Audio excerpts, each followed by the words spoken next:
Hey guys, Spudknocker here, as always, and today we're going to take a look at starting up the F-16 as fast as we possibly can.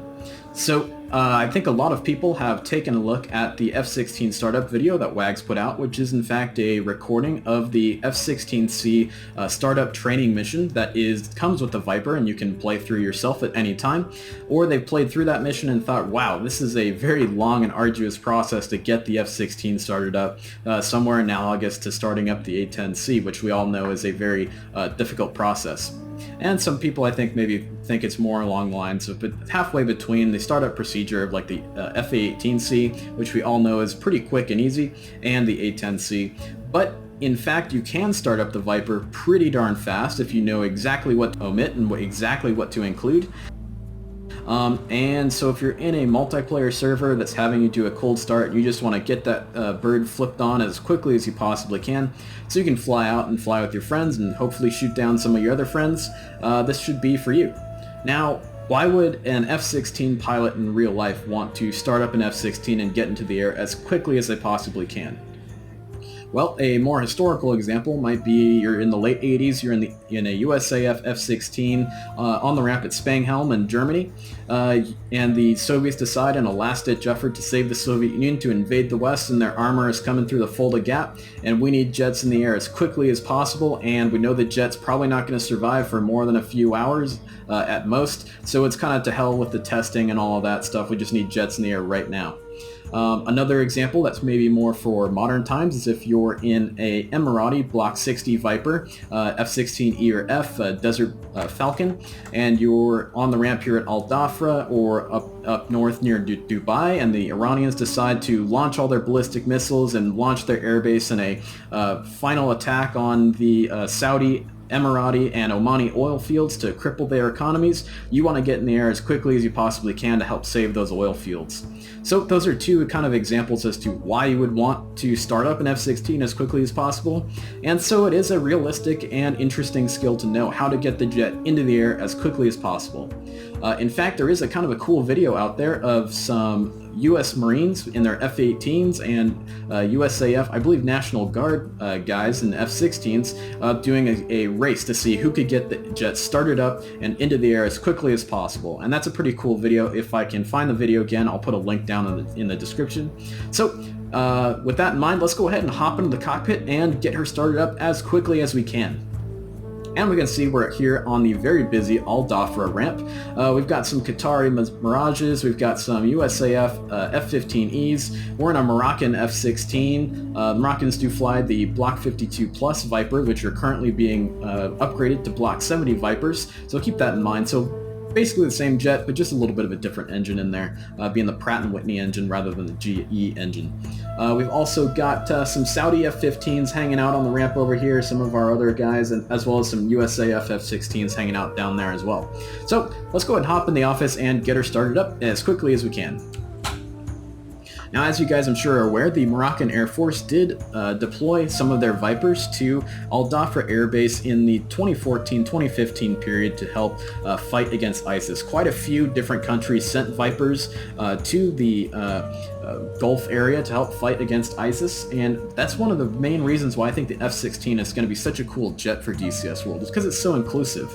So many different countries fly the F-16. We're going to have so many different cool skins and so many different interesting nationalities to fly the F-16 with, and I just can't wait for the Syria map to come out to kind of unleash all those countries on there, especially Israel. So let's go ahead and get on with it, and first thing we're going to do is turn on the flashlight to help you guys out a little bit better. And first thing we're going to do is flip the battery switch to on, and next thing we're going to do is we're going to flip the engine starter switch to on as well. However, we want to make sure that we get it into the start 2 position, which is the full startup position, to make sure that we get our electrical systems up and running. If we only go into the start 1 position, we will not get our electrical systems up and running. So keep that in mind, and that is in fact a left click to bring that up into the correct position. So keep that in mind. So we got that going, and we can see on our RPM gauge over here, we should start to get a climb. There she goes. And as we get that RPM climb to about between 15 and 20% RPM, we should be good to go. This green light will turn on, and we are authorized to pop the throttle into the idle detent. And we can see our RPM starting to climb, as well as our FTIT. And in just a moment, our electrical system should pop to life.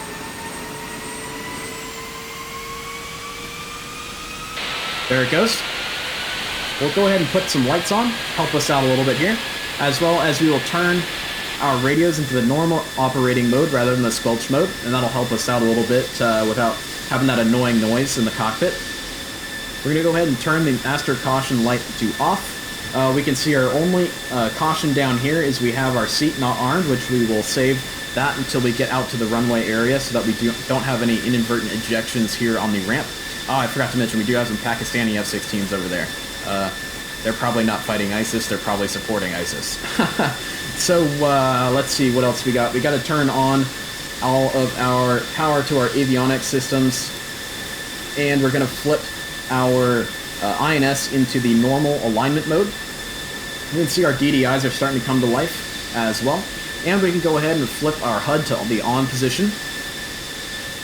Like I said, we're trying to go as quick as we possibly can. I'm going to go ahead and start a timer for 4 minutes for our alignment for our INS.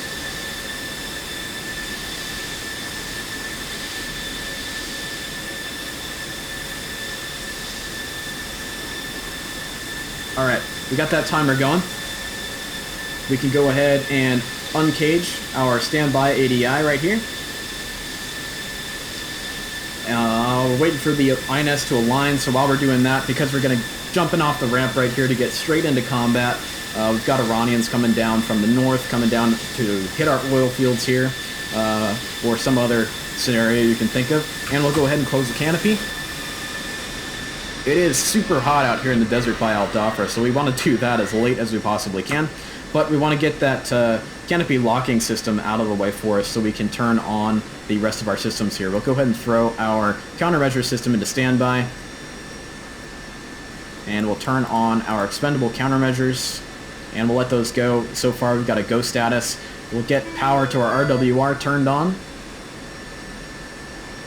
And we'll start to bring power to our radar altimeter and our FCS. We do not have any navigation or targeting pods or harm targeting system pods on our two chin stations, so we'll leave the power to those off. And for me, I absolutely hate these tapes that move up and down for altitude and our airspeed. So you can in fact turn those off, which I definitely like to turn those off. And that's the HUD scale switch, which is the top button here on our HUD control panel. And I just flip those to off, and turn those off. I think that really declutters the HUD very well, and is very great to have those off. What else can we do here before we get aligned? We'll go ahead and turn our INS system to standby. We're going to disregard any testing or anything like that, because it's DCS world, we know our jet's good to go. But if you're flying up to drop bombs on Soviet armor coming through the Fulda Gap, we're probably going to get shot down anyway, so it's a one-way mission, so who cares about the testing? We need jets in the air right now. And while we wait, we'll go ahead and test our fuel systems. The test system is good. We got 6,000 total on the totalizer down here. Norm is good. Reserve looks correct. Internal wing tanks also look correct. Our external tanks are reading what we should have for external tanks over here, as well as our center external tank is set to 0 because we do not have one attached to the aircraft, so we'll bring that back to the normal position. And let's go ahead and check our timer. We've got 1 minute and 30 seconds left. And one thing that I think a lot of people got confused on, the brightness roller for the HUD symbology does in fact work. It works very well. This brightness down here is for HUD rasterization, and I believe that is only in use in the Block 40 and Block 42 Vipers that have the large WAR or wide-angle raster HUD for the projection of FLIR onto the HUD for low-level night penetration missions.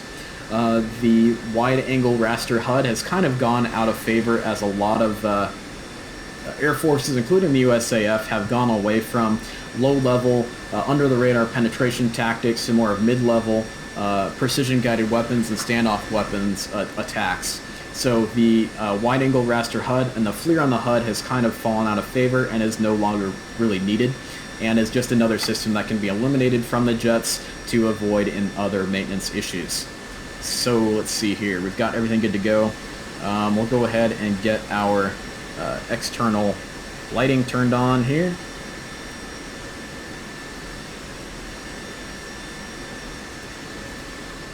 And we'll get our landing light turned on as well. We'll make sure to flip those off as soon as we get into combat, which should be pretty quick once we get off the ground here. And we'll go ahead and throw the nose wheel steering switch on. And we are good to go on the timer. Our navigation system is aligned, so we'll go ahead and throw that into nav. And we're good to go for our taxi. So that is how you get the Viper started up as quickly as you possibly can. So you get out into combat, whether you're scrambling to intercept interceptors coming down at, or enemy aircraft coming down at you, or you're scrambling to intercept the Soviet armor coming through the Fulda Gap in Germany, or you just want to get off the ground as soon as possible to not waste any of your precious time that you have flying with your friends. So, thanks a lot guys, and happy hunting.